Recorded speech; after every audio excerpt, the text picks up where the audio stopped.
ಇಲ್ಲಿ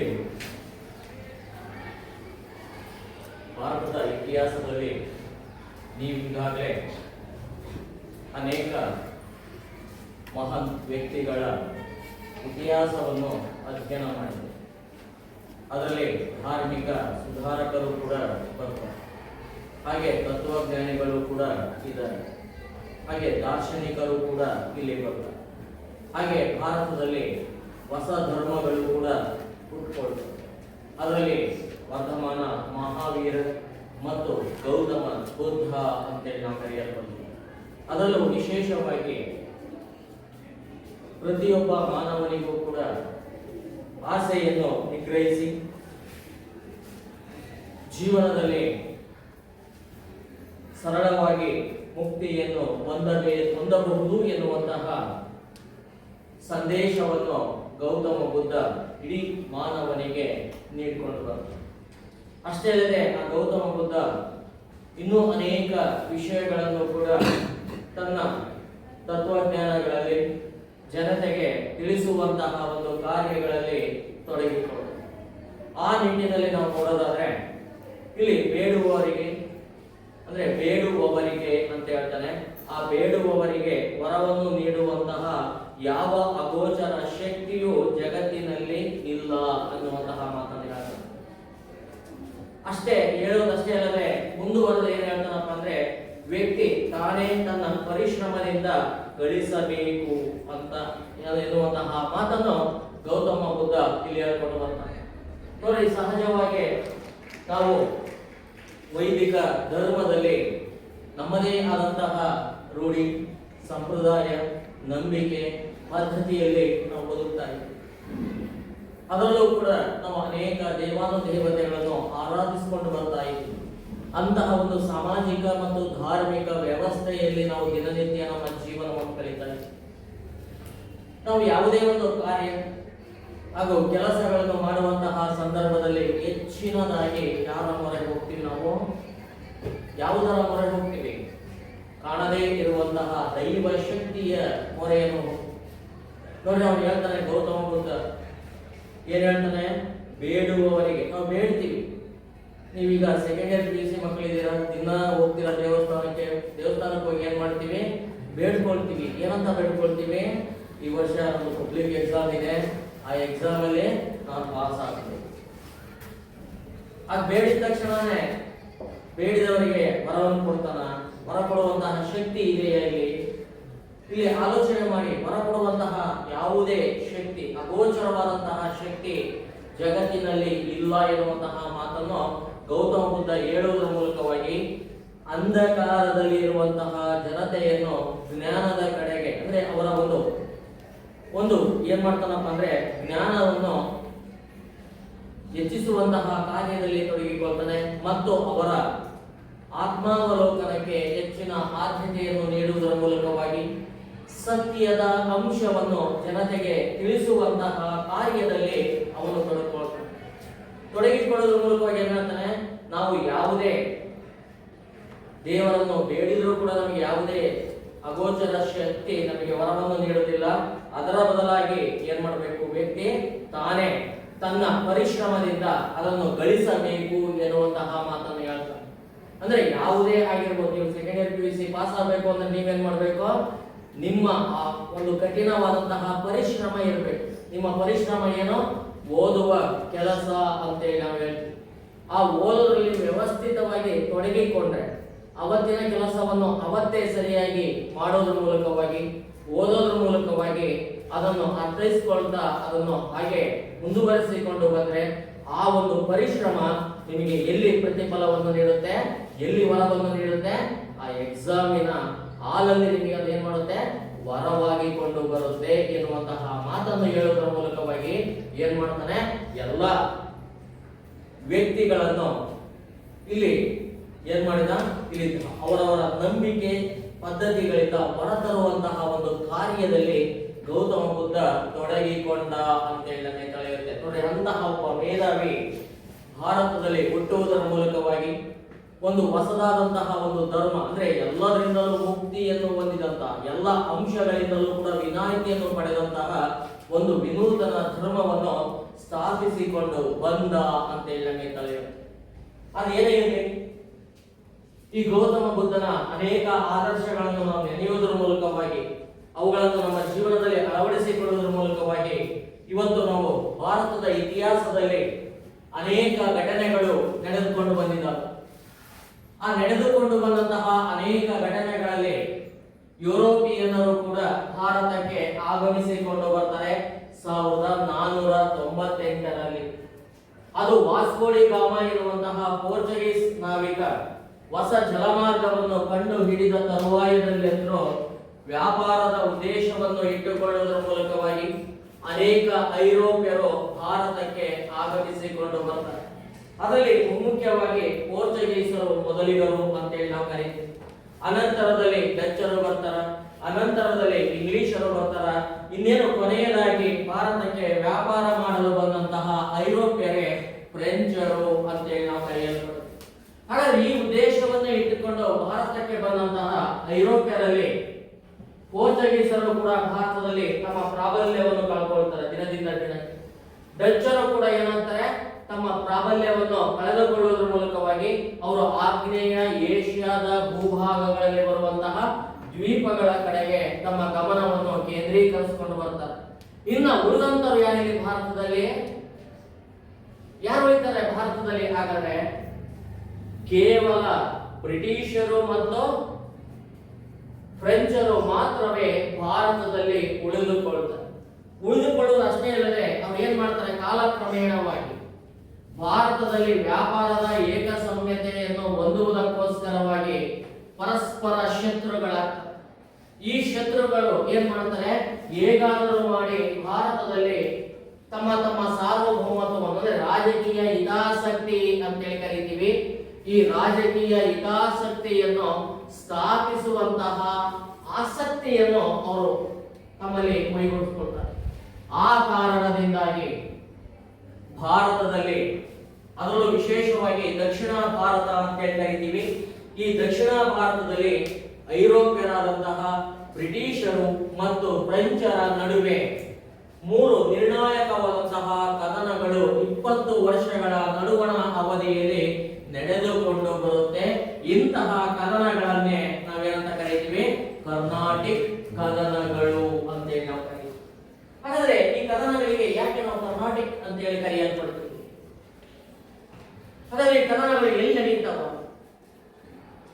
ನಿಮಗೆಲ್ಲ ಅನ್ಸುತ್ತೆ ಇವು ಕರ್ನಾಟಕದಲ್ಲಿ ನಡೆದಂತಹ ಕದನಗಳು, ಹಾಗಾಗಿ ಏನಂತ ಕರೀತಾರೆ, ಕರ್ನಾಟಿಕ್ ಯುದ್ಧಗಳು ಅಂತ ಹೇಳ್ತಾರೆ.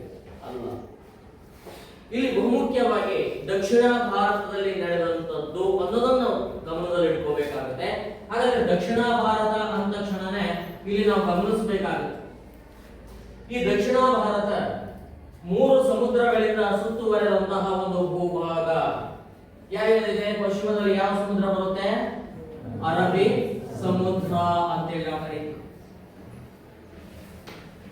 ದಕ್ಷಿಣದಲ್ಲಿ ಯಾವ ಸಮುದ್ರ ಇದೆ? ಹಿಂದೂ ಮಹಾಸಾಗರ ಅಂತೇಳಿ ನಾವು ಕರೀತೀವಿ. ಇನ್ನು ಪಶ್ಚಿಮಕ್ಕೆ ಬಂದ್ರೆ ಇಲ್ಲಿ ಏನಿದೆ? ಬಂಗಾಳ ಕೊಲ್ಲಿ ಅಂತೇಳಿ ನಾವು ಕರೀತೀವಿ. ಹಾಗಾದ್ರೆ ಈ ರೀತಿಯಾಗಿ 3 ಸಮುದ್ರಗಳಿಂದ ದಕ್ಷಿಣ ಭಾರತ ಸುತ್ತುವರೆದಿದೆ. ಹಾಗಾದ್ರೆ ಈ ಒಂದು ಪ್ರದೇಶವನ್ನೇ ನಾವು ಕರಾವಳಿ ತೀರ ಪ್ರದೇಶ ಅಂತೇಳಿ ನಾವು ಕರೀತೀವಿ. ಅಂದ್ರೇನು? ಈ ಒಟ್ಟು ಸಮುದ್ರ ಭಾಗವನ್ನು ಹೊಂದಿದಂತಹ ಭಾರತದ ಒಂದು ಈ ಪ್ರದೇಶವನ್ನು ನಾವೇನಂತ ಕರೀತೀವಿ? ಕರಾವಳಿ ತೀರ ಪ್ರದೇಶ. ಹಾಗಾದ್ರೆ ಈ ಕರಾವಳಿ ತೀರ ಪ್ರದೇಶವನ್ನು ನಾವು 3 ರೀತಿಯಾಗಿ ವಿಭಾಗಿಸಿಕೊಂಡು ಬಂದಿದ್ದೀವಿ. ಅದನ್ನು ನಾನು ಹೇಳಿದ್ದೀನಿ. ಏನು? ಇಲ್ಲಿ ಕೊಂಕಣ ಅಂತೇಳಿ ಕರೀತೀವಿ, ಕೊಂಕಣ ತೀರ ಪ್ರದೇಶ. ಇಲ್ಲಿ ಮಲಬಾರ್ ಅಂತೇಳಿ ಕರೀತೀವಿ. ಹಾಗೆ ಈ ಕಡೆ ಕೋರಮಂಡಲ ತೀರ ಪ್ರದೇಶ. ಯಾವ್ಯಾವ ಬರ್ತವೆ ಇಲ್ಲಿ? ಕರಾವಳಿ ತೀರ ಪ್ರದೇಶವನ್ನು 3 ರೀತಿಯಾಗಿ ವಿಭಾಗ ಮಾಡ್ತೀವಿ. ಯಾವ್ಯಾವ? ಕೊಂಕಣ, ಮಲಬಾರ್ ಮತ್ತು ಕೋರಮಂಡಲ. ಹಾಗಾದ್ರೆ ಇಲ್ಲಿ ಗಮನಿಸಬೇಕಾಗುತ್ತೆ, ಈ ಕರ್ನಾಟಕ ಯುದ್ಧಗಳು ಎಲ್ಲಿ ನಡೀತಾವಪ್ಪ ಅಂದ್ರೆ ಈ ಕೋರಮಂಡಲ ತೀರ ಪ್ರದೇಶದ ಹಿಂಭೂಭಾಗ ಅಂತೇಳಿ ಏನೋ ಅಂದ್ರೆ ಹಿಂಭಾಗ ಅಂದ್ರೆ ಆ ಒಂದು ಕೋರ ತೀರ ಮಂಡಲ ಎಲ್ಲಿದೆಯೋ ಆ ಕೋರಮಂಡಲ ತೀರ ಪ್ರದೇಶದ ಇಲ್ಲಿ ಬರುವಂತಹ ಹಿಂಭೂಭಾಗದಲ್ಲಿ ನಡೆದಂತಹ ಈ ಕದನಗಳನ್ನೇ ನಾವೇನಂತ ಕರಿತೀವಿ ಕರ್ನಾಟಿಕ್ ಯುದ್ಧಗಳು ಅಂತೇಳಿ ನಾವು ಕರಿತೀವಿ. ಇಲ್ಲಿ ಮುಖ್ಯವಾಗಿ ಹೈದರಾಬಾದ್ ಅಂತೇಳಿ ನಾವು ಕರಿತೀವಿ. ಇವತ್ತು ಹೈದರಾಬಾದ್ ಇದೆಯಾ? ಇದೇನಪ್ಪ? ಎಲ್ಲಿ ಬರುತ್ತೆ? ಆಂಧ್ರದಲ್ಲಿ ಬರುತ್ತೆ. ಹಾಗೆ ಹೈದರಾಬಾದ್ ಜೊತೆಗೆ ಇಲ್ಲಿ ಆರ್ಕಾಟ್ ಅಂತೇಳಿ ನಾವು ಕರಿತೀವಿ. ಈ ಆರ್ಕಾಟ್ ಹೈದರಾಬಾದಿನ ಒಂದು ಪ್ರಾಂತ್ಯ ಅಥವಾ ಸುಭಾ ಅಂತೇಳಿ ಕರಿತೀವಿ. ಈ ಪ್ರದೇಶದಲ್ಲಿ ಆದಂತಹ 3 ನಿರ್ಣಾಯಕವಾದಂತಹ ಕದನಗಳನ್ನೇ ನಾವೇನಂತ ಕರೆಯಲ್ಪಡ್ತೀವಿ? ಕರ್ನಾಟಿಕ್ ಯುದ್ಧಗಳು ಅಂತೇಳಿ ನಾವು ಕರಿತೀವಿ. ಹಾಗಾದ್ರೆ ಯಾರ್ಯಾರ ನಡುವೆ ನಡೆಯುತ್ತವ? ಬ್ರಿಟಿಷರಿಗೂ ಮತ್ತು ಫ್ರೆಂಚರಿಗೂ ಅಂತೇಳಿ ನಾವು ಗುರುತಿಸಲ್ಪಡ್ತೀವಿ. ಹಾಗಾದ್ರೆ ಈ ಹಿನ್ನೆಲೆಯನ್ನು ಒಳಗೊಂಡಂತಹ ಈ ಕರ್ನಾಟಿಕ್ ಯುದ್ಧಗಳಲ್ಲಿ ಮೊದಲನೇ ಕರ್ನಾಟಿಕ್ ಯುದ್ಧ ಪ್ರಾರಂಭವಾಗುತ್ತೆ ಸಾಶ 1746ರಿಂದ ಸಾಶ 1748ರ ನಡುವಣ ಅವಧಿಯಲ್ಲಿ ಅಂತೇಳಿ ನಾವು ಕರೀತೀವಿ. ಹಾಗಾದ್ರೆ ಮೊದಲನೇ ಕರ್ನಾಟಿಕ್ ಯುದ್ಧಕ್ಕೆ ಕಾರಣಗಳು ಏನು? ಹಾಗಾದ್ರೆ ಯಾವ್ಯಾವ ಕಾರಣಗಳನ್ನು ಮುಂದಿಟ್ಟುಕೊಂಡು ಇಲ್ಲಿ ಬರುವಂತಹ ಬ್ರಿಟಿಷರು ಮತ್ತು ಫ್ರೆಂಚರು ಈ ಒಂದು ಮೊದಲನೇ ಕರ್ನಾಟಿಕ್ ಯುದ್ಧದಲ್ಲಿ ತೊಡಗಿಕೊಳ್ತಾರೆ? ಹಾಗಾದ್ರೆ ಏನೇನು ಕಾರಣ, ಯಾವ ಕಾರಣ ಇಲ್ಲಿ ಬಹುಮುಖ್ಯವಾಗಿ ಬರುತ್ತೆ? ಇಲ್ಲಿ ಕಾರಣ ಅಂದ ತಕ್ಷಣವೇ ನಾವು ಗಮನಿಸಬೇಕಾಗುತ್ತೆ. ಒಂದೇ ನಾವು ನೋಡೋದಾದ್ರೆ ಈಗ ಇವರ ಏನು ಉದ್ದೇಶ ಇಟ್ಕೊಂಡು ಭಾರತಕ್ಕೆ ಬಂದಿದ್ದಾರೆ ಬ್ರಿಟಿಷರು ಮತ್ತು ಫ್ರೆಂಚರು? ಏನು ಉದ್ದೇಶ ಇವ್ರದ್ದು? ಏನೋ ವ್ಯಾಪಾರ ಮಾಡುವಂತಹ ಉದ್ದೇಶವನ್ನು ಇಟ್ಕೊಂಡು ಭಾರತಕ್ಕೆ ಬರ್ತಾರೆ. ಬಂದು ಏನ್ ಮಾಡ್ತಾರೆ? ಹದಗೆಟ್ಟಂತಹ ಭಾರತದ ಸ್ಥಿತಿಗತಿಗಳನ್ನು ಗಮನಿಸ್ತಾರೆ. ಹಾಗೆ ಅರಾಜಕತೆ, ರಾಜಕೀಯವಾಗಿ ಅರಾಜಕತೆ ಭಾರತದಲ್ಲಿ ಇರುತ್ತೆ, ಅದರ ಲಾಭವನ್ನು ಪಡೆದುಕೊಳ್ಳಲು ಮುಂದಾಗ್ತಾರೆ. ಹಾಗೆ ಇಲ್ಲಿ ಬಹುಮುಖ್ಯವಾಗಿ ಈ ಸಮಯದಲ್ಲಿ ನಾವು ಗಮನಿಸೋದಾದ್ರೆ ಭಾರತದಲ್ಲಿ ಬ್ರಿಟಿಷರಿಗಾಗಲಿ ಮತ್ತು ಫ್ರೆಂಚರಿಗಾಗಲಿ ಏನಿರಲಿಲ್ಲ, ಭೂ ಪ್ರದೇಶಗಳು ಇರಲಿಲ್ಲ. ಇದು ಇಲ್ಲಿ ಕೇವಲ ವ್ಯಾಪಾರ ಕೇಂದ್ರಗಳು ಅಂತೇಳಿ ನಾವು ಕರೀತೀವಿ. ಆ ವ್ಯಾಪಾರ ಕೇಂದ್ರಗಳನ್ನು ಸ್ಥಾಪಿಸಿಕೊಳ್ಳುವುದರ ಮೂಲಕವಾಗಿ ಇಲ್ಲಿ ವ್ಯಾಪಾರವನ್ನು ಮಾಡ್ತಾ ಏನ್ ಮಾಡ್ತಾ ಇದ್ರು? ತಮ್ಮ ರಾಜಕೀಯ ಹಿತಾಸಕ್ತಿಯನ್ನು ಸ್ಥಾಪಿಸುವುದರ ಕಡೆಗೆ ಆದ್ಯತೆಯನ್ನು ನೀಡಿದ್ರು ಅಂತೇಳಿ ಬೇಕಾಗಿಲ್ಲ. ಹಾಗಾಗಿ ಯಾವಾಗ ಭಾರತದಲ್ಲಿ ಇವರು ಬ್ರಿಟಿಷರು ಮತ್ತು ಫ್ರೆಂಚರು ಭೂ ಪ್ರದೇಶಗಳನ್ನು ಒಳಗೊಂಡಿರಲಿಲ್ವೋ ಅಂತಹ ಭೂ ಪ್ರದೇಶಗಳನ್ನು ಎಲ್ಲಿ ಹೊಂದಬೇಕಾಗಿತ್ತು? ಇವರು ಯಾವ ದೇಶದಲ್ಲಿ ಹೊಂದಬೇಕಾಗಿತ್ತು? ಭಾರತದಲ್ಲಿ ಆ ಭೂ ಪ್ರದೇಶಗಳನ್ನು ಹೊಂದಬೇಕಾಗಿರುತ್ತೆ.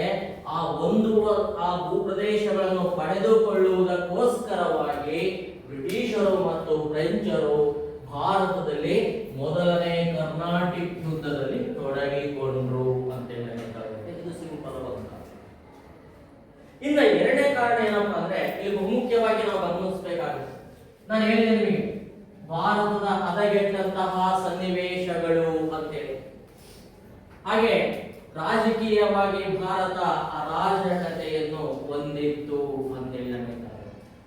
ಹಾಗಾದ್ರೆ ಅರಾಜಕತೆಯಿಂದ ಭಾರತ ಕೂಡಿತ್ತು ಅನ್ನೋದಾದ್ರೆ ಇಲ್ಲಿ ನಾವು ಗಮನಿಸಬೇಕಾಗುತ್ತೆ, ದೇಶೀಯ ರಾಜರಲ್ಲಿ ಶಿಸ್ತಿನ ಭೂಸೇನೆಯಾಗಲಿ ಹಾಗೂ ನೌಕಾಶಕ್ತಿಯಾಗಲಿ ಇರಲಿಲ್ಲ ಅಂತೇಳಿ ನಮಗೆ.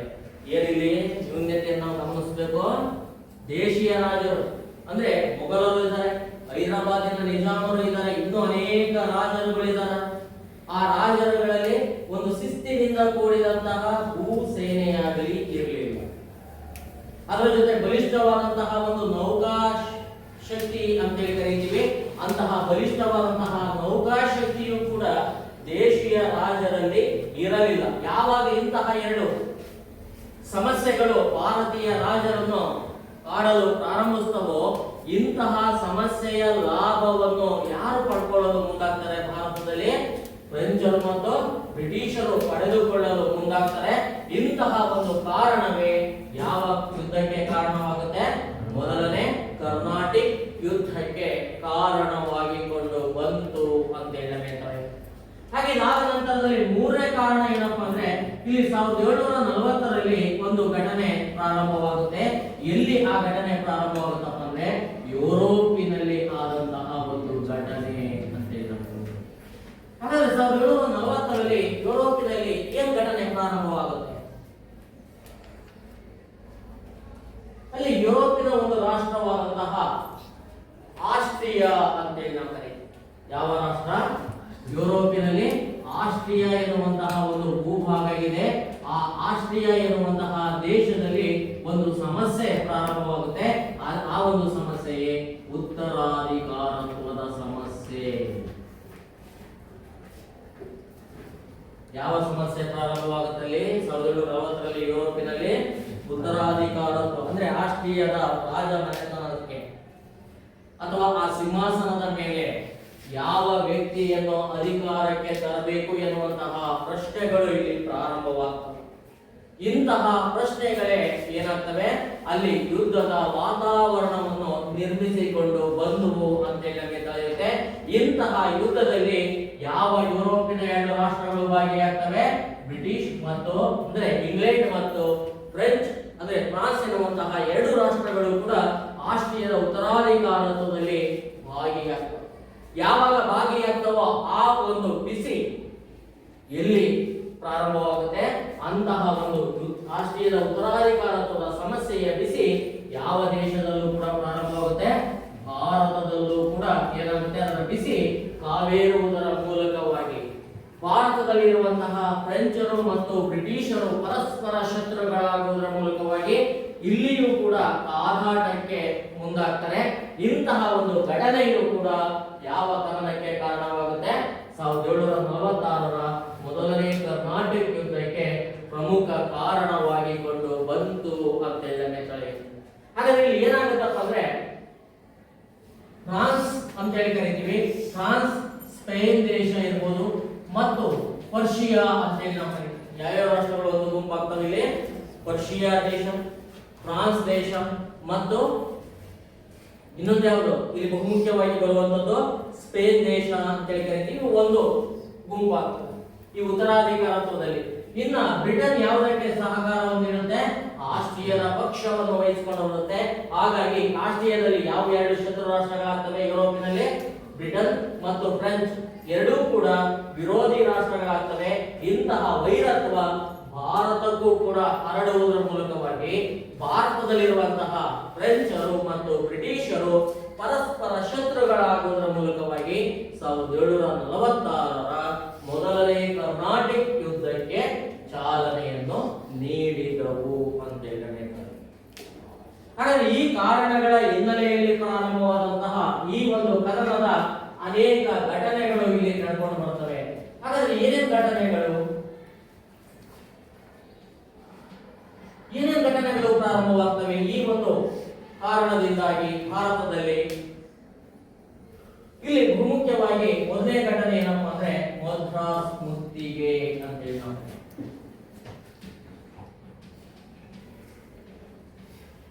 ಹಾಗಾದ್ರೆ ಮದ್ರಾಸ್ ಯಾರ ಒಂದು ವ್ಯಾಪಾರ ಕೇಂದ್ರ? ಮದ್ರಾಸ್ ಭಾರತದಲ್ಲಿ ಅದು ದಕ್ಷಿಣ ಭಾರತದಲ್ಲಿ ಯಾರ ಒಂದು ವ್ಯಾಪಾರ ಕೇಂದ್ರವಾಗಿತ್ತು? ಯಾರು? ಬ್ರಿಟಿಷರ ಒಂದು ವ್ಯಾಪಾರ ಕೇಂದ್ರ. ಹಾಗಾದ್ರೆ ಬ್ರಿಟಿಷರ ವ್ಯಾಪಾರ ಕೇಂದ್ರವನ್ನು ಯಾರು ಮುತ್ತಿಗೆ ಹಾಕಬೇಕು ಎನ್ನುವಂತಹ ಯೋಚನೆಯಲ್ಲಿ ಇರ್ತಾರೆ? ಯಾರು? ಫ್ರೆಂಚರ ಗವರ್ನರ್ ಜನರಲ್ ಆದಂತಹ ಡೂಪ್ಲೆ ಅಂತ ನಾವು ಕರೀತೀವಿ. ಯಾರು? ಫ್ರೆಂಚರ ಗವರ್ನರ್ ಜನರಲ್ ಆಗಿ ಬಂದಂತಹ ಡೂಪ್ಲೆ ಆಸ್ಟ್ರಿಯಾದ ಉತ್ತರಾಧಿಕಾರತ್ವದ ಒಂದು ಸಮಸ್ಯೆಯನ್ನು ಮುಂದಿಟ್ಟುಕೊಳ್ಳುವುದರ ಮೂಲಕವಾಗಿ ಭಾರತದಲ್ಲಿ ಇರುವಂತಹ ಬ್ರಿಟಿಷರ ಒಂದು ವ್ಯಾಪಾರ ಕೇಂದ್ರವಾದಂತಹ ಮದ್ರಾಸ್ ಅನ್ನು ಮುತ್ತುವುದು ಅವನ ಬಹುಮುಖ್ಯವಾದಂತಹ ಯೋಜನೆಯಾಗಿತ್ತು. ಆದರೆ ಈ ಯೋಜನೆಗಿಂತಲೂ ಪೂರ್ವದಲ್ಲಿಗೆ ಬ್ರಿಟಿಷ್ ಅಡ್ಮಿರಲ್ ಅಂತ ಹೇಳಿ ಕರಿತೀವಿ. ಈ ಬ್ರಿಟಿಷ್ ಅಡ್ಮಿರಲ್ ಆದಂತಹ ಬಾರ್ನೆಟ್ ಎನ್ನುವಂತಹ ವ್ಯಕ್ತಿ ಯಾವತ್ತರಲ್ಲಿ ಬ್ರಿಟಿಷ್ ಅಡ್ಮಿರಲ್ ಬಾರ್ನೆಟ್ ಅಂತ ಹೇಳಿ ಕರಿತೀವಿ. ಈ ಬಾರ್ನೆಟ್ ನಾಯಕತ್ವದಲ್ಲಿ ಬಂದಂತಹ ಬ್ರಿಟಿಷ್ ಸೈನ್ಯ ನೌಕಾಶಕ್ತಿ ಏನ್ ಮಾಡುತ್ತೆ? ನೇರವಾಗಿ ಫ್ರೆಂಚರ ಪ್ರದೇಶವಾದಂತಹ ಪಾಂಡಿಚೇರಿ ಅಂತೇಳಿ ನಾವು ಕರಿತೀವಿ. ಈ ಪಾಂಡಿಚೇರಿಗೆ ಮುತ್ತಿಗೆಯನ್ನು ಹಾಕುವುದರ ಮೂಲಕವಾಗಿ ಆ ಒಂದು ಫ್ರೆಂಚರ ಅನೇಕ ಹಡಗುಗಳನ್ನು ವಶಪಡಿಸಿಕೊಳ್ಳುವುದರ ಮೂಲಕವಾಗಿ ಏನ್ ಮಾಡುತ್ತೆ, ಫ್ರೆಂಚರಿಗೆ ಬೆದರಿಕೆಯನ್ನು ಹಾಕಿ ಹಿಂದೆ ಸರಿ. ಯಾವಾಗ ಈ ರೀತಿಯಾದಂತಹ ಒಂದು ಘಟನೆ ಇಲ್ಲಿ ನಡೆಕೊಂಡು ಬರುತ್ತೋ ಆವಾಗ ಡೂಪ್ಲೆ ಹೇಗಾದರೂ ಮಾಡಿ ಬ್ರಿಟಿಷರ ಪ್ರಮುಖ ವ್ಯಾಪಾರ ಕೇಂದ್ರವಾದಂತಹ ಮದ್ರಾಸ್ ಅನ್ನು ಮುತ್ತಿಗೆ ಹಾಕಬೇಕು ಎನ್ನುವಂತಹ ಯೋಜನೆಯನ್ನು ಮುಂದುವರಿಸ್ತಾನೆ. ಆದರೆ ಅದು ಅವನಿಂದ ಸಾಧ್ಯವಾಗದೇ ಇರುವಂತಹ ಮಾತಾಗಿದೆ. ಯಾಕೆಂದು ಮದ್ರಾಸ್ ಅನ್ನು ಮುತ್ತಿಗೆ ಹಾಕುವುದು ಡೂಪ್ಲೆಗೆ ಅಷ್ಟು ಸುಲಭದ ಕೆಲಸ ಆಗಿರಲಿಲ್ಲಪ್ಪ ಅಂದ್ರೆ ಈ ಬ್ರಿಟಿಷರ ಪ್ರಮುಖ ವ್ಯಾಪಾರ ಕೇಂದ್ರ ಯಾರ ಅಧೀನದಲ್ಲಿರುತ್ತಪ್ಪ ಅಂದ್ರೆ ಇಲ್ಲಿ ಆರ್ಕಾಟಿನ ನವಾಬನಾಗಿ ಅಧಿಕಾರದಲ್ಲಿರುವಂತಹ ಯಾರೋ ಅನ್ವರುದ್ದೀನ್ ಅಂತ ಕರೀತಾರೆ. ಯಾರೋ ಆರ್ಕಾಟ್ನಲ್ಲಿ ಯಾರು ಅಧಿಕಾರದಲ್ಲಿ ಇರ್ತಾರೆ ಅಲ್ಲಿ ನವಾಬನಾಗಿ ಯಾರು ಇರ್ತಾರೆ, ಅನ್ವರುದ್ದೀನ್ ಎನ್ನುವಂತಹ ವ್ಯಕ್ತಿ ತನ್ನ ಆಡಳಿತವನ್ನು ನಡೆಸಿಕೊಂಡು ಬಂದಿರ್ತಾರೆ. ಇಂತಹ ವ್ಯಕ್ತಿಯ ರಕ್ಷಣೆಯಲ್ಲಿ ಯಾವ ಪ್ರದೇಶ ಇರುತ್ತೆ, ಬ್ರಿಟಿಷರ ಪ್ರಮುಖ ವ್ಯಾಪಾರ ಕೇಂದ್ರವಾದಂತಹ ಮದ್ರಾಸ್ ಈ ಒಂದು ಆರ್ಕಾಟಿನ ನವಾಬನ ರಕ್ಷಣೆಯಲ್ಲಿ ಇತ್ತು. ಆ ಕಾರಣದಿಂದಾಗಿ ಡೂಪ್ಲೆಗೆ ಮದ್ರಾಸ್ ಅನ್ನು ಮುತ್ತಿಗೆ ಹಾಕಲು ಸಾಧ್ಯ ಆಗಲ್ಲ.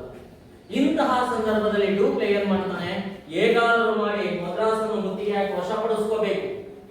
ಆ ನಿಟ್ಟಿನಲ್ಲಿ ಅವನೇನ್ ಮಾಡಿದ, ತನ್ನ ಮಾರಿಷಿಯಸ್ ಅಂತ ಹೇಳಿ ಕರಿತೀವಿ, ಈ ಮಾರಿಷಿಯಸ್ ನ ಗವರ್ನರ್ ಜನರಲ್ ಆದಂತಹ ಈ ಒಂದು ಲಾಬೋಡೆ ನಾಯಿಸ್ ಅಂತ ಹೇಳಿ ಕರೀತೀವಿ.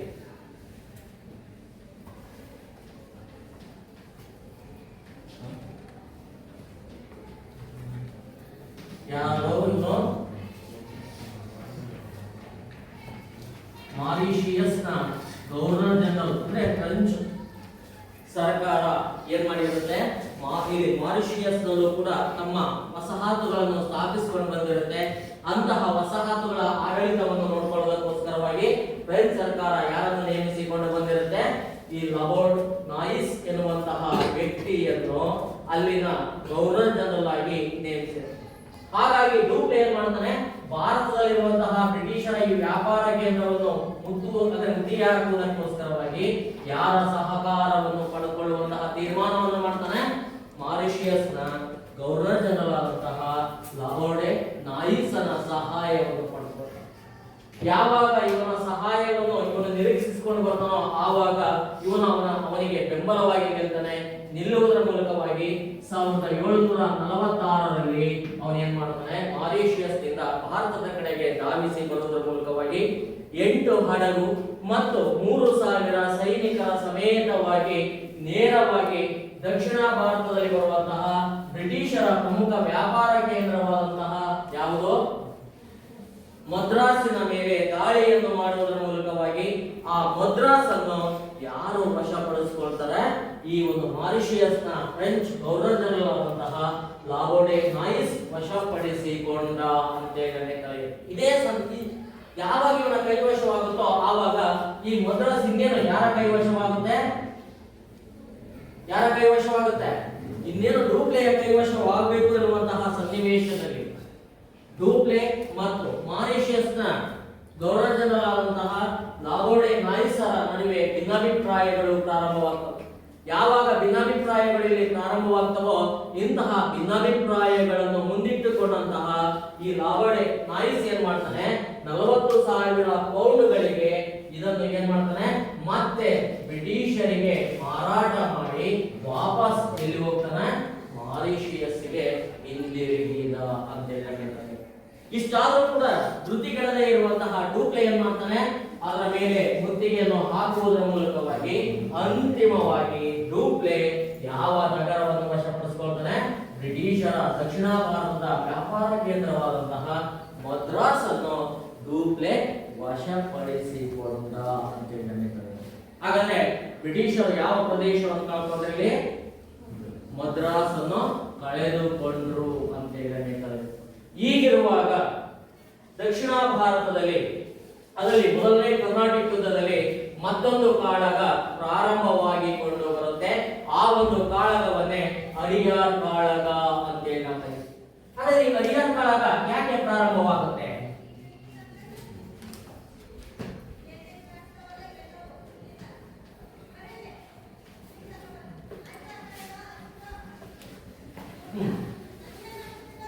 ಯಾಕೆ ಅಡಿಯಾರ್ ಕಾಳಗ ಪ್ರಾರಂಭವಾಗುತ್ತೆ ಇಲ್ಲಿ? ಈಗಾಗಲೇ ಫ್ರೆಂಚ್ ಗವರ್ನರ್ ಜನರಲ್ ಆದಂತಹ ಡೂಪ್ಲೆ ಯಾವ ಪ್ರದೇಶವನ್ನು ವಶಪಡಿಸಿಕೊಂಡಿದ್ದಾನೆ? ಯಾವುದು? ಮದ್ರಾಸ್ ನಗರವನ್ನು ವಶಪಡಿಸಿಕೊಂಡೆ ಆಗಿದೆ. ಈ ನಗರವನ್ನು ಬ್ರಿಟಿಷರು ಏನ್ ಮಾಡಿದ್ದಾರೆ? ಕಳ್ಕೊಂಡಿದ್ದಾರೆ. ಕಳ್ಕೊಂಡ್ರು ಕೂಡ ಸುಮ್ಮನೆ ಇರೋದಿಲ್ಲ. ಬ್ರಿಟಿಷರು ಏನ್ ಮಾಡ್ತಾರ? ಅದು ಯಾರ ರಕ್ಷಣೆಯಲ್ಲಿತ್ತು? ಮದ್ರಾಸ್ ನಗರ ಯಾರ ರಕ್ಷಣೆಯಲ್ಲಿತ್ತು? ಯಾರ ರಕ್ಷಣೆಯಲ್ಲಿತ್ತು? ಆರ್ಕಾಟಿನ ನವಾಬನಾದಂತಹ ಅನ್ವರುದ್ದೀನನ ರಕ್ಷಣೆಯಲ್ಲಿ ಇರುತ್ತೆ. ಹಾಗಾಗಿ ಬ್ರಿಟಿಷರು ಯಾರ ಬಳಿಗೆ ಧಾವಿಸಿ ಬರ್ತಾರೆ? ಆರ್ಕಾಟಿನ ನವಾಬನ ಬಳಿಗೆ ಧಾವಿಸಿ ಬರುವುದರ ಮೂಲಕವಾಗಿ ಆ ಒಂದು ಮದ್ರಾಸ್ ನಗರವನ್ನು ಆ ಒಂದು ಮದ್ರಾಸ್ ನಗರವನ್ನು ತೆರವುಗೊಳಿಸಬೇಕು. ಆ ಮದ್ರಾಸ್ ನಗರವನ್ನು ಪುನಃ ವಾಪಸ್ ಬ್ರಿಟಿಷರಿಗೆ ಕೊಡಿಸಬೇಕು ಎನ್ನುವಂತಹ ಒತ್ತಡವನ್ನು ಬ್ರಿಟಿಷರು ಯಾರ ಮೇಲೆ ಇರ್ತಾರೆ? ಅನ್ವರುದ್ದೀನನ ಮೇಲೆ ಇರ್ತಾರೆ. ಏರಿದಾಗ ಅನ್ವರುದ್ದೀನ್ ಏನ್ ಮಾಡ್ತಾನೆ? ಅವರ ಮಾತಿಗೆ ಒಪ್ಪಿಗೆಯನ್ನು ಸೂಚಿಸುವುದರ ಮೂಲಕವಾಗಿ ಈ ಒಂದು ಪ್ರಸ್ತಾವನೆಯನ್ನು ಅನ್ವರುದ್ದೀನ್ ಯಾರಿಗೆ ಮಾಡಬೇಕಾಗಿರುತ್ತೆ? ಫ್ರೆಂಚ್ ಗವರ್ನರ್ ಜನರಲ್ ಆದಂತಹ ಡೂಪ್ಲೆಗೆ ಈ ಒಂದು ಪ್ರಸ್ತಾವನೆಯನ್ನು ಕೊಡಬೇಕಾಗುತ್ತೆ. ಹಾಗಾಗಿ ಅನ್ವರುದ್ದೀನ್ ಏನ್ ಮಾಡ್ತಾನೆ? ಡೂಪ್ಲೆಗೆ ಒಂದು ಆದೇಶವನ್ನು ಮಾಡ್ತಾನೆ. ಏನಪ್ಪಾ ಅಂದ್ರೆ, ಇಲ್ಲಿ ಸಹಜವಾಗಿಯೇ ಮದ್ರಾಸ್ ಅನ್ನು ಬಿಟ್ಟು ಕೊಡುವಂತೆ ಅನ್ವರುದ್ದೀನ್ ಡೂಪ್ಲೆಗೆ ಕೇಳಿಕೊಂಡಾಗ ಡೂಪ್ಲೆ ಒಪ್ತಾನ ತಿರಸ್ಕರಿಸ್ತಾನ ಅಂದ್ರೆ ಇಲ್ಲಿ ಡೂಪ್ಲೆ ಈ ಅನ್ವರುದ್ದೀನನ ಮಾತನ್ನು ಏನ್ ಮಾಡ್ತಾನೆ?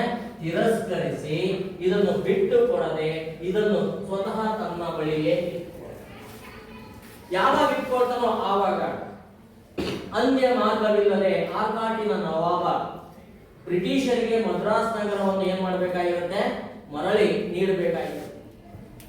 ಆ ಕಾರಣದಿಂದಾಗಿ ಡೂಪ್ಲೆ ಯಾವಾಗ ತಿರಸ್ಕರಿಸಿಕೊಂಡು ಬರ್ತಾನೋ ಆವಾಗ ಆರ್ಕಾಟಿನ ನವಾಬನಾದಂತಹ ಅನ್ವರುದ್ದೀನ್ ಮತ್ತು ಡೂಪ್ಲೆಯ ನಡುವೆ ಒಂದು ಕಾಳಗ ಪ್ರಾರಂಭವಾಗುತ್ತೆ. ಆ ಒಂದು ಕಾಳಗವನ್ನೇ ನಾವೇನಂತ ಕರೀತೀವಿ? ಅಡಿಯಾರ್ ಕಾಳಗ. ಇದು ಎಲ್ಲಿ ಅಂದ್ರೆ ಅಡಿಯಾರ್ ಎನ್ನುವಂತಹ ಪ್ರದೇಶ ಎಲ್ಲಿ ಬರುತ್ತಪ್ಪ ಅಂದ್ರೆ ಸೆಂಟ್ ಥೋಮ್ ಎನ್ನುವಂತಹ ಪ್ರದೇಶದ ಬಳಿ.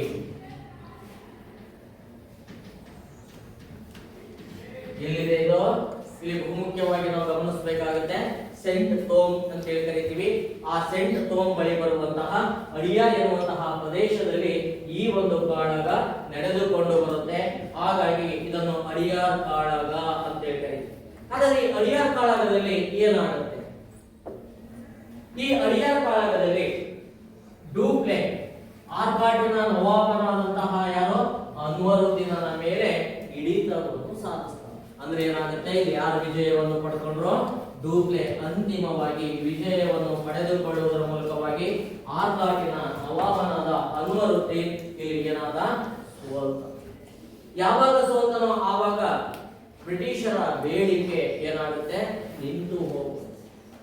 ನಿಂತು ಹೋದಾಗ ಬ್ರಿಟಿಷರು ಏನ್ ಮಾಡ್ತಾರೆ? ಅನ್ವರುದ್ದೀನನ ಬಳಿಯಿಂದ ಈ ಮದ್ರಾಸ್ ನಗರವನ್ನು ತೆರವುಗೊಳಿಸುವುದಕ್ಕೆ ಸಾಧ್ಯ ಆಗುವುದಿಲ್ಲ ಎನ್ನುವಂತಹ ತೀರ್ಮಾನವನ್ನು ಕೈಗೊಳ್ಳುವುದರ ಮೂಲಕವಾಗಿ ಬ್ರಿಟಿಷ್ ಅಡ್ಮಿರಲ್ ಆದಂತಹ ಬೋಸ್ಕೋವೆನ್ ಅಂತ ಹೇಳ್ತಾರೆ.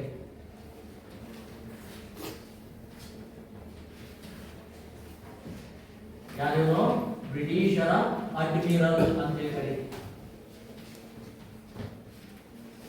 ಈ ಬ್ರಿಟಿಷರ ಅಡ್ಮಿರಲ್ ಅಂದ್ರೆ ನೌಕಾಧಿಪತಿ ಅಂತ ಹೇಳಿ ಕರೀತೀವಿ. ಈ ಅಡ್ಮಿರಲ್ ಏನ್ ಮಾಡ್ತಾನಪ್ಪ ಅಂದ್ರೆ ಅಡ್ಮಿರಲ್ ಆದಂತಹ ಬೋಸ್ಕೋವೆನ್ ಎನ್ನುವಂತಹ ವ್ಯಕ್ತಿ ನೌಕಾ ದಾಳಿಯನ್ನು ಪ್ರಾರಂಭಿಸುವುದರ ಮೂಲಕವಾಗಿ ಪಾಂಡಿಚೇರಿಯನ್ನು ಮುತ್ತಿಗೆ ಹಾಕ್ತಾನೆ. ಯಾವ ನಗರವನ್ನು ಮುತ್ತಿಗೆ ಹಾಕ್ತಾನೆ? ಪಾಂಡಿಚೇರಿಯನ್ನು ಮುತ್ತಿಗೆ ಹಾಕ್ತಾನೆ. ಇವನು ಯಾವಾಗ ಪಾಂಡಿಚೇರಿಯನ್ನು ಮುತ್ತಿಗೆ ಹಾಕ್ತಾನೋ ಆವಾಗ ಡೂಪ್ಲೆ ಏನ್ ಮಾಡ್ತಾನಪ್ಪ ಅಂದ್ರೆ ಪಾಂಡಿಚೇರಿಗೆ ದಕ್ಷಿಣ ಭಾಗದಲ್ಲಿ ಬರುವಂತಹ ಬ್ರಿಟಿಷರ ಪ್ರಮುಖ ಕೋಟೆಯಾದಂತಹ ಸೆಂಟ್ ಡೇವಿಡ್ ಕೋಟೆಯನ್ನು ಮುತ್ತಿಗೆ ಹಾಕಿಕೊಂಡು ಬರ್ತಾನೆ. ಆದ್ರೆ ಸೆಂಟ್ ಡೇವಿಡ್ ಕೋಟೆಗೆ ಇವನು ಎಷ್ಟೇ ಮುತ್ತಿಗೆಯನ್ನು ಹಾಕಿದ್ರು ಕೂಡ ಇವನ ಮುತ್ತಿಗೆ ಯಶಸ್ವಿಯಾಗಲಿಲ್ಲ ಅಂತ ಹೇಳಬೇಕಾಗಿದೆ.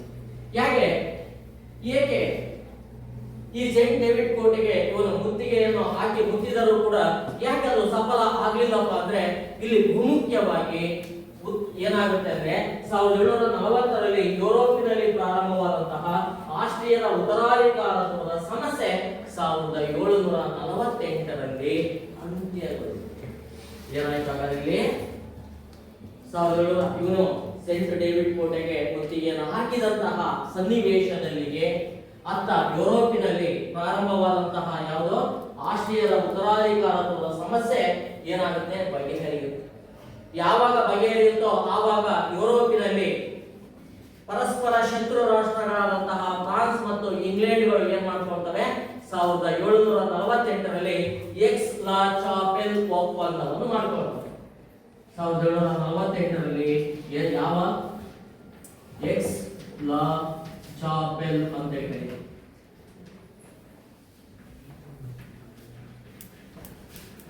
ಹಾಗಾದ್ರೆ ಯಾವ ಒಪ್ಪಂದ ಏರ್ಪಡುತ್ತೆ ಬ್ರಿಟಿಷರಿಗೂ ಮತ್ತು ಫ್ರೆಂಚರ ನಡುವೆ? ಎಕ್ಸ್ ಲಾ ಚಾಪೆಲ್ ಒಪ್ಪಂದ ಯಾವಾಗ ಪ್ರಾರಂಭ ಆಗುತ್ತೆ, ಯಾವಾಗ ಇಲ್ಲಿ ನಡ್ಕೊಂಡು ಬರುತ್ತೋ ಆವಾಗ ಎರಡೂ ಪಕ್ಷದವರು ಈ ಒಪ್ಪಂದಕ್ಕೆ ಸಹಿಯನ್ನು ಯಾವಾಗ ಎರಡೂ ಪಕ್ಷದವರು ಈ ಸಹಿಯನ್ನು ಹಾಕ್ತಾರೋ ಆವಾಗ ಆಸ್ಟ್ರಿಯಾದಲ್ಲಿ ಉತ್ತರಾಧಿಕಾರತ್ವದ ಸಮಸ್ಯೆಯು ನಿಂತೋಗುತ್ತೆ. ಇಲ್ಲಿ ಭಾರತದಲ್ಲಿ ಪ್ರಾರಂಭವಾದಂತಹ ಯಾವ ಯುದ್ಧ? ಮೊದಲನೇ ಕರ್ನಾಟಕ ಯುದ್ಧವೂ ಕೂಡ ಏನಾಗುತ್ತೆ ನಿಂತು ಹೋಯಿತು ಅಂತೇಳಿ ತಿಳಿಯುತ್ತೆ. ಆ ಕಾರಣದಿಂದಾಗಿ ಡೂಪ್ಲೆಟ್ ಸೇಂಟ್ ಡೇವಿಡ್ ಕೋಟೆಗೆ ಮುತ್ತಿಗೆ ಹಾಕಿದರೂ ಕೂಡ ಅದೇನಾಗೋದಿಲ್ಲ, ಸಫಲತೆಯನ್ನು ಪಡೆದುಕೊಳ್ಳಲಿಲ್ಲ ಅಂತೇಳಿ ತಿಳಿಯುತ್ತೆ. ಹಾಗಾದ್ರೆ ಎಕ್ಸ್ ಲಾ ಚಾಪೆಲ್ ಒಪ್ಪಂದದ ಪ್ರಕಾರವಾಗಿ ಫ್ರೆಂಚ್ ಸರ್ಕಾರ ಏನ್ ಮಾಡುತ್ತೆ, ಭಾರತದಲ್ಲಿರುವಂತಹ ಮದ್ರಾಸ್ ನಗರವನ್ನು ಯಾರಿಗೆ ಬಿಟ್ಟುಕೊಡಲು ಒಪ್ಕೊಳ್ಳುತ್ತೆ? ಯಾರಿಗೆ ಬಿಟ್ಟುಕೊಡಲು ಒಪ್ಕೊಳ್ಳುತ್ತೆ? ಬ್ರಿಟಿಷರಿಗೆ ಬಿಟ್ಟುಕೊಡೋದಕ್ಕೆ ಒಪ್ಪಿಗೆಯನ್ನು ಸೂಚಿಸುತ್ತೆ. ಇದರ ಬದಲಾಗಿ ಮದ್ರಾಸ್ ನಗರವನ್ನು ಬ್ರಿಟಿಷರಿಗೆ ಬಿಟ್ಟುಕೊಡುವುದರ ಮೂಲಕವಾಗಿ ಫ್ರಾನ್ಸ್ ಸರ್ಕಾರ ಏನಪ್ಪಾ ಅಂದ್ರೆ ಉತ್ತರ ಅಮೆರಿಕದಲ್ಲಿ ಬರುವಂತಹ ಲೂಯಿಸ್ಬರ್ಗ್ ನಗರವನ್ನು ಪಡೆದುಕೊಳ್ಳತಕ್ಕದ್ದು ಎಂಬ ಷರತ್ತನ್ನು ಇಲ್ಲಿ ವಿಧಿಸಲಾಗಿದೆ. ಹಾಗಾದ್ರೆ ಇಲ್ಲಿ ಏನಾಯ್ತು, ಇಲ್ಲಿ ಭಾರತದಲ್ಲಿ ಮದ್ರಾಸ್ ನಗರವನ್ನು ಬ್ರಿಟಿಷರು ಈಗಾಗಲೇ ಕಳ್ಕೊಂಡಿರ್ತಾರೆ. ಆದರೆ ಎಕ್ಸ್ ಲಾ ಚಾಪೆಲ್ ಒಪ್ಪಂದದ ಪ್ರಕಾರವಾಗಿ ಕಳ್ಕೊಂಡಂತಹ ಈ ನಗರ ಮತ್ತೆ ಯಾರಿಗೆ ವಾಪಸ್ ಸಿಗುತ್ತೆ? ಬ್ರಿಟಿಷರಿಗೆ ಸಿಗುತ್ತೆ. ಇದಕ್ಕೆ ಪ್ರತಿಯಾಗಿ ಫ್ರೆಂಚರು ಉತ್ತರ ಅಮೆರಿಕದಲ್ಲಿ ಬರುವಂತಹ ಲೂಯಿಸ್ಬರ್ಗ್ ಎನ್ನುವಂತಹ ಪ್ರದೇಶವನ್ನು ಪಡೆದುಕೊಂಡ್ರು ಅಂತ ಹೇಳಬೇಕಾಗುತ್ತೆ. ಅಷ್ಟೇ ಅಲ್ಲದೆ ಈ ಒಂದು ಯುದ್ಧ ಅನೇಕ ಅಂಶಗಳನ್ನು ಇಲ್ಲಿ ಸಾಬೀತುಪಡಿಸುತ್ತೆ. ಏನು ಸಾಬೀತುಪಡಿಸುತ್ತಪ್ಪ ಅಂದ್ರೆ ಇಲ್ಲಿ ಸಹಜವಾಗಿಯೇ ದೇಶೀಯ ರಾಜರ ದೌರ್ಬಲ್ಯತೆಯನ್ನು ಇದು ಏನ್ ಮಾಡುತ್ತೆ, ಐರೋಪ್ಯರಿಗೆ ತೋರಿಸಿಕೊಡ್ತು ಅಂತ ಹೇಳಿ ತಿಳಿಯುತ್ತೆ. ಅಂದ್ರೆ ಭಾರತೀಯ ಸೈನಿಕರ ಒಂದು ದುರ್ಬಲತೆ ಅಂತ ಕರಿತೀವಿ. ಆ ದುರ್ಬಲತೆಯನ್ನು ಐರೋಪ್ಯರಿಗೆ ಮೊದಲ ಬಾರಿಗೆ ತೋರಿಸಿಕೊಡ್ತು. ಅಂದ್ರೆ ಯಾರಾದ್ರೂ ಕೂಡ, ಯಾವುದೇ ಐರೋಪ್ಯರಾದ್ರೂ ಕೂಡ ಯಾವಾಗಲಾದ್ರೂ ಕೂಡ ಭಾರತೀಯ ಸೈನಿಕರನ್ನು ಪರಾಭವಗೊಳಿಸಬಹುದು, ಇವರು ಅಷ್ಟು ದುರ್ಬಲರಾಗಿದ್ದಾರೆ ಎನ್ನುವಂತಹ ಸತ್ಯ ಸಂಗತಿಯನ್ನು ಐರೋಪ್ಯರಿಗೆ ಏನ್ ಮಾಡುತ್ತೆ, ತೋರಿಸಿ. ಇನ್ನ ಎರಡನೇ ಅಂಶ ಏನಪ್ಪಾ ಅಂದ್ರೆ ಇಲ್ಲಿ ಸಹಜವಾಗಿ ಇದರಿಂದ ಈ ಯುದ್ಧದಿಂದಾಗಿ ಭಾರತದಲ್ಲಿ ಫ್ರೆಂಚರಿಗೂ ಮತ್ತು ಬ್ರಿಟಿಷರಿಗೂ ಕೂಡ ಯಾವುದೇ ಭೂ ಲಾಭಗಳು ಆಗಲಿಲ್ಲ.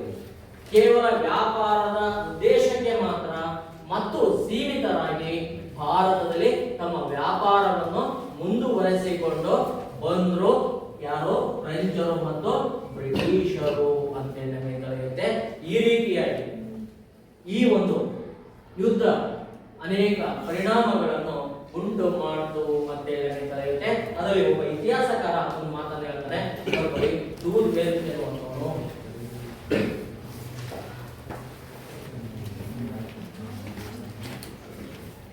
ದೂರ್ ಬೆಲ್ ಎನ್ನುವಂತಹ ಇತಿಹಾಸಕಾರ ಯುದ್ಧವು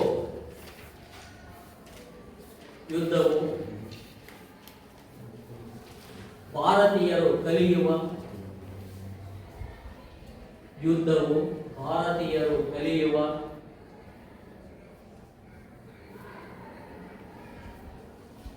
ನೌಕಾಶಕ್ತಿಯ ಯುದ್ಧವು ಭಾರತೀಯರು ಕಲಿಯುವ ನೌಕಾಶಕ್ತಿಯ ಶ್ರೇಷ್ಠತೆಯನ್ನು ನೌಕಾ ಶಕ್ತಿಯ ಶ್ರೇಷ್ಠತೆಯನ್ನು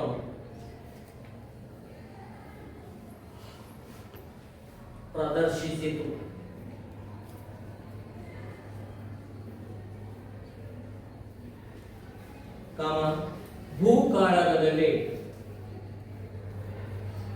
ಭೂಕಾಳಗದಲ್ಲಿ ಭಾರತೀಯರು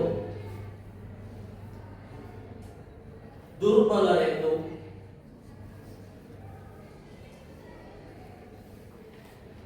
ತೋರಿಸಿಕೊಟ್ಟಿತು ಪುಲಿಸ್ತ.